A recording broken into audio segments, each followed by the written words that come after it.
தொடர்ந்து மெஞ்ஞானமும் விஞ்ஞானமும், மெஞ்ஞான தத்துவங்களை விஞ்ஞானம் மூலம் விளக்கும் முயற்சி. நிகழ்ச்சி தொகுப்பு சின்னையா சிவனேசன். விளக்கம் தருபவர் டாக்டர் லம்போதரன்.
வணக்கம் நேயர்களே, நாங்கள் விஞ்ஞானமும் மெஞ்ஞானமும் என்ற நிகழ்ச்சியிலே இணைந்திருப்பதில் மிக்க மகிழ்ச்சி. சென்ற வாரம் இந்த வர்ணாசிர தர்மம் என்பது பற்றி டாக்டர் அவர்கள் மிகவும் விளக்கமாக கூறியிருந்தார். அதிலே நாங்கள் இன்னும் சில விஷயங்களை நேயர்களோடு பகிர்ந்து கொள்ளலாம் என்று நினைக்கிறேன். ஏற்கனவே நாங்கள் கூறிய விஷயங்களை கேட்டுக்கொண்டிருந்த நேயர்களுக்கு ஏதாவது கேள்வி அல்லது ஐயப்பாடுகள் இருந்தால் நீங்கள் எங்களோடு தொடர்பு கொள்ளலாம். உங்களுடைய அழைப்பினை நாங்கள் இடைக்கிடை எடுத்துக்கொள்ளலாம் என்று இருக்கிறோம்.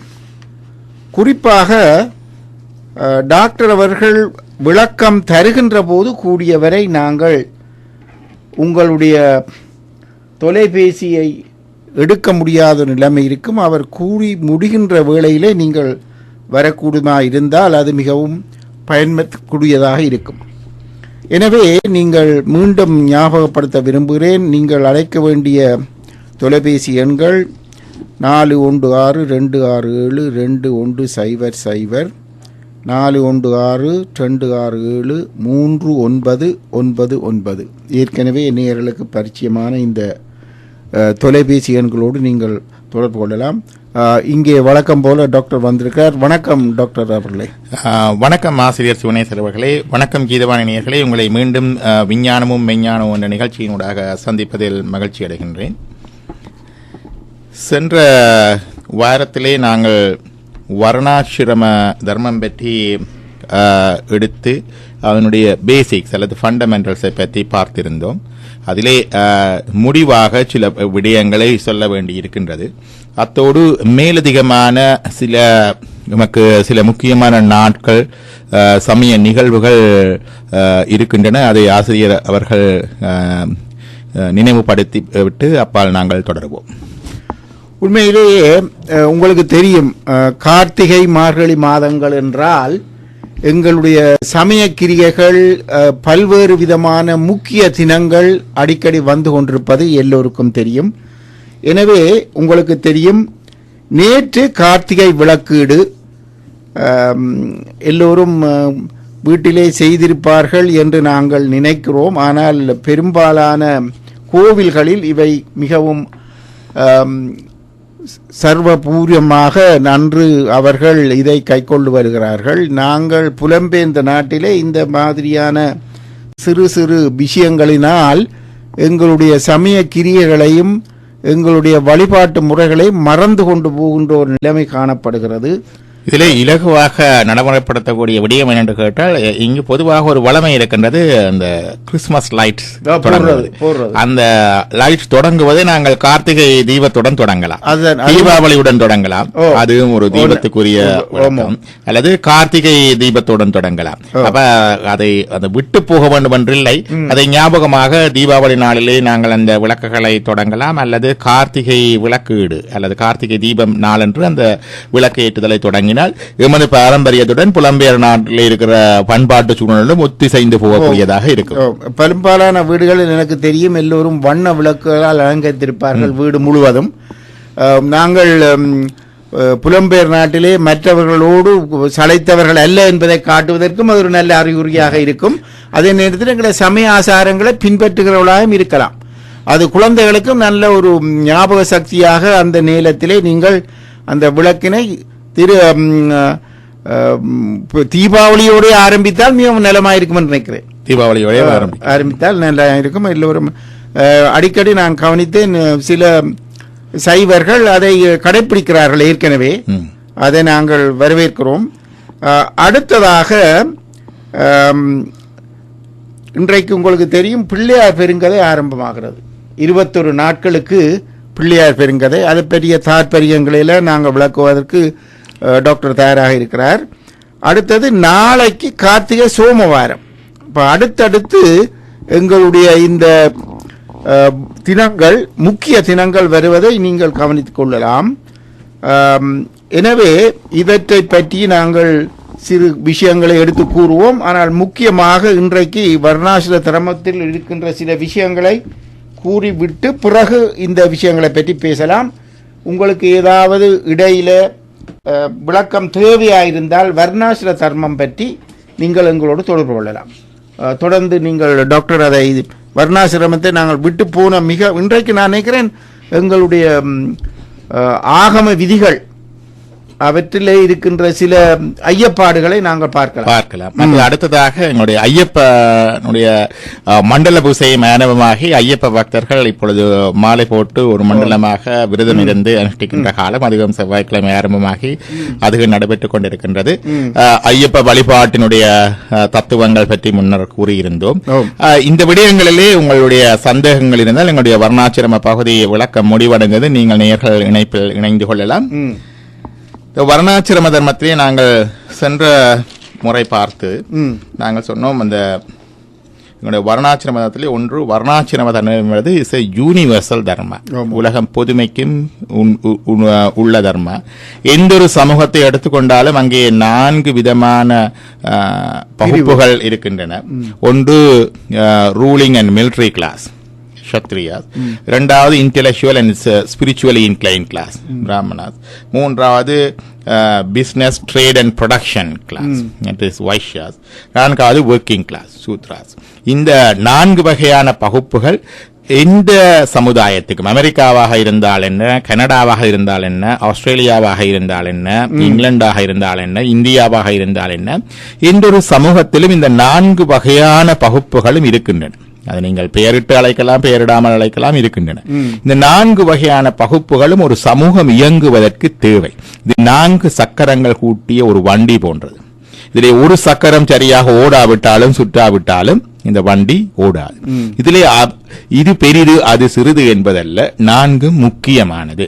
இதே நாங்கள் எத்துணதான் முயன்று இல்லை, நான் இந்த என்னுடைய சமூகத்திலே எல்லா மக்களையும் நான் அறிவு ஜீவிகளாக, புத்தி ஜீவிகளாக ஆக்குவேன், அல்லது எல்லா மக்களையும் நான் ஆட்சியாளர்களாக ஆக்குவேன் என்று சொல்லி ஆக்க முடியாது. அது இந்த 4 பகுப்புகளும் இருந்தே தீரும். அதே போல இது சமூகத்துக்கு, ஒவ்வொரு தனி மனிதனுடைய வாழ்க்கையிலும் கூட 4 பிரிவான காலப்பகுதிகள் காணப்படுகின்றன. ஒரு முதல் பகுதி ஸ்டூடெண்ட் லைஃப் அல்லது பிரம்மச்சரியம். அதிலே அவர்களுடைய ஃபவுண்டேஷன் இயர்ஸ் என்று சொல்லுவோம். அவர்கள் தங்களுடைய பிற்கால வாழ்க்கைக்குரிய அத்திவாரத்தை இட்டு செல்கின்ற காலம். இந்த காலத்திலே அவர்கள் பெற்றோரினாலும் ஆசிரியர் மற்றவர்களினாலும் அவர்கள் சப்போர்ட் பண்ணி will be supported and provided படுகிறார்கள். அப்ப இந்த கடமை அவர்கள் அதாவது தங்களுடைய அத்திவாரத்தை போடுகின்ற காலத்தில் இருக்கின்ற பொழுது அவர்களை மற்றவர்கள் அதாவது சமூகம் அவருடைய குடும்பத்தில் இருக்கிற பெற்றோர்கள் அவருடைய ஆசிரியர்கள் அவர்களுக்கு ஆதரவாக இருக்கின்றார்கள். இந்த கடமையில் இருந்து அவர்கள் தவறுகின்ற பொழுது இந்த உதவியை பெறுவதற்கு யோக்கியதை இழந்து விடுகின்றார்கள்.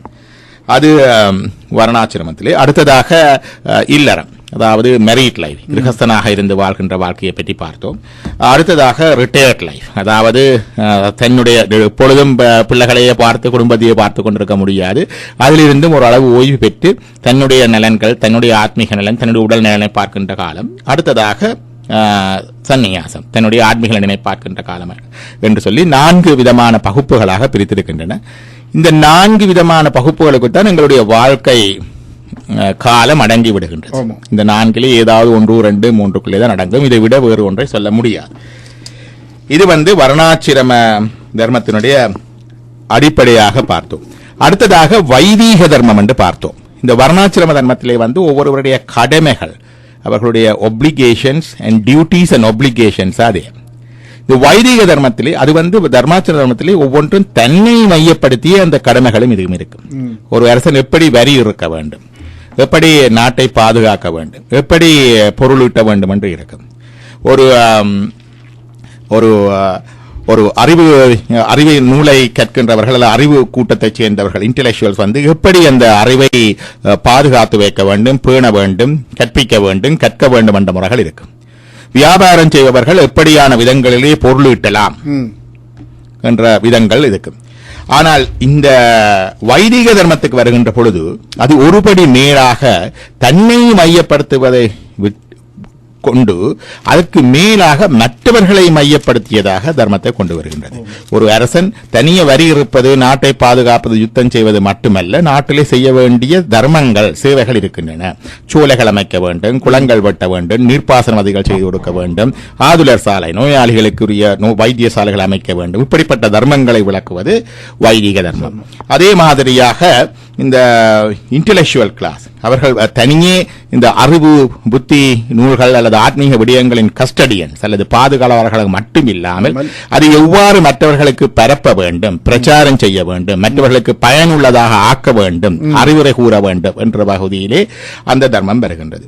அடுத்ததாக வியாபாரம் என்பது தனியே பொருளீட்டுவதோடு மட்டுமல்லாமல் எவ்வாறு மக்கள் குறைவின்றி எல்லா பொருட்களையும் பெற்று நியாயமான முறையில் வாழ்வதற்கு வழிவகுப்பது வியாபார தர்மம். அதே மாதிரியாக ஒர்க்கிங் கிளாஸ் பீப்புள் எப்படி அந்த சமூகத்திலே இயங்கி அந்த சமூகத்தை இயங்குவதற்கு எவ்வாறு உதவி செய்ய வேண்டும், எவ்வாறு வேலை செய்ய வேண்டும் என்பதை சொல்வது அந்த தர்மம். அதே மாதிரியாக இது வர்ண தர்மம். ஆசிரம தர்மத்திலே 4 சொன்னோம் முதலில். அதிலே முதலாவதாக பிரம்மச்சரியம். இந்த பிரம்மச்சரியம் அல்லது ஸ்டூடெண்ட் லைஃபிலே முன்ன சொன்ன அவருடைய கடமை படிப்பது. Their duty is the learning. அவருடைய தர்மம் ஒன்று இருக்கின்றது. படிப்பது மட்டுமல்ல, உன்னுடைய பெற்றோரை கனம் பண்ண வேண்டும், உன்னுடைய ஆசிரியரை கனம் பண்ண வேண்டும். சொல்லுவார்கள் மாத்ரு தேவோ பவ, என்றால் மாதாவை கனம் பண்ண வேண்டும், பித்ரு தேவோ பவ பிதாவை கனம் பண்ண வேண்டும், ஆச்சாரிய தேவோ பவ குருவை கனம் பண்ண வேண்டும். இந்த தர்மங்களை உபதேசிப்பது. அப்ப முதல் சொன்னது கடமை, இப்பொழுது அந்த தர்மம் வருகின்றது. இது வைதீக தர்மம். கிறிஸ்தவத்திலே கூட அந்த மோசேயினுடைய 10 கட்டளைகளில் ஒன்று உன்னுடைய பெற்றோரை கனம் பண்ணி இந்த பூமியிலே 100 ஆண்டு காலம் ஜீவித்திருப்பாயாக என்று வருகின்றது. இந்த பெற்றோரை கனம் பண்ணுதல் ஒரு முக்கியமான விஷயம். அப்ப அது இந்த ஸ்டூடெண்ட் லைஃப் அந்த ஃபவுண்டேஷன் இயர்ஸ்ல அவர்களுக்கு போதிக்கப்படுகின்றது.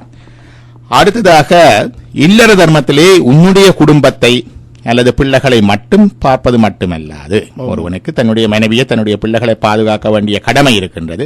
திருமணம் செய்கின்ற பொழுது அந்த பிரதிஜை எடுத்துத்தான் திருமணம் செய்து கைப்பிடிக்கின்றோம். இந்த வேத மந்திரங்கள் எல்லாம் அதைத்தான் சொல்லுகின்றன.